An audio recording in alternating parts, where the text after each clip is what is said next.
Blue t-shirt, blue background. Am I pretty much just a floating head right now? So Conjuring 4 Last Rites is supposedly the final film in the first phase of the Conjuring universe. So a quick rundown, I really like the first Conjuring, I enjoyed Conjuring 2.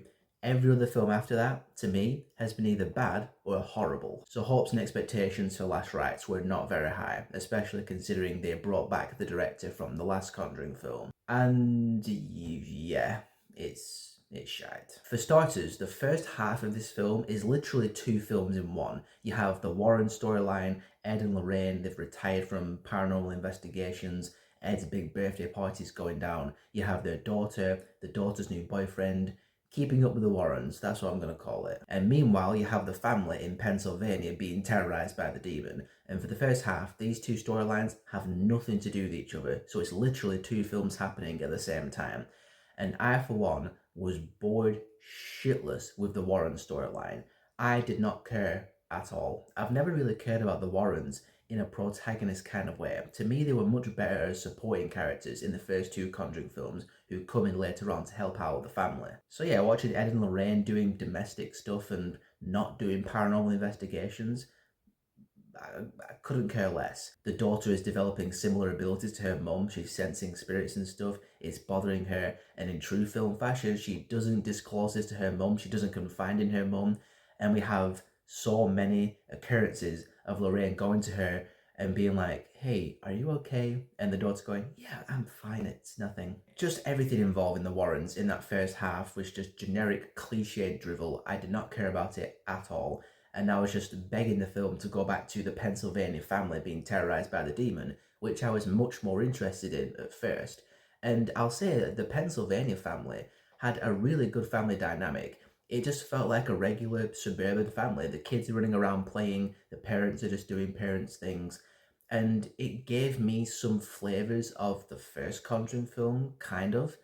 And I just wanted the film to stay there. It puts a lot more emphasis on the Warrens' family drama, and for the first half, it feels like a family drama with some occasional horror in it. And annoyingly, the film needs to cut back to the Warrens because the script, the storyline requires it. Because in the second half, the two storylines converge and it becomes one film.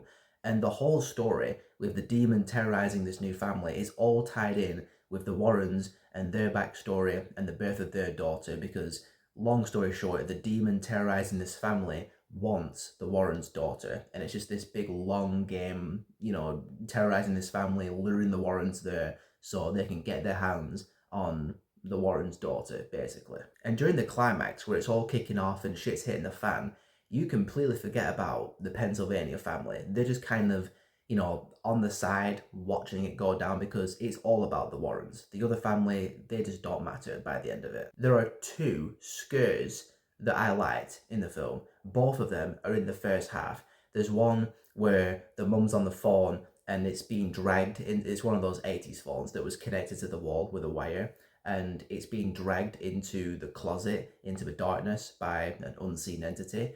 That was effective. And there's another one where one of the daughters of the family is watching a VHS tape replaying her confirmation party, and she pauses it at the right moment and she sees a face. That was also effective. Those smaller moments, the ones that aren't stupidly in your face, loud and flashy, they were the most effective. Later on, when the Warren's daughter is being chased by a giant CGI Annabelle, that's not scary. The CGI demon lady who appears a couple of times, that's not scary. And in the big climax, when the final battle is with a mirror floating in one spot and then spinning at 1,000 miles an hour on that one spot, is also not scary. It's just stupid and ridiculous and nonsense. And just like the last Conjuring film, The Devil Made Me Do It, it just feels like it's going through the motions and it's the same old stuff we've seen over and over again. And they put in the posters, this is the case that ended it all. And you have Lorraine saying, something's changed.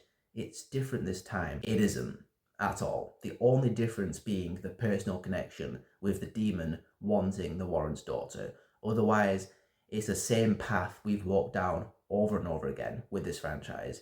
And the demon as well has no character. We don't learn what the demon is, who it is, where it came from, any kind of backstory for the demon. It's just a demon. You'd think that this being the final film in phase one, that maybe the big evil would have some kind of character, but instead the final boss is a mirror.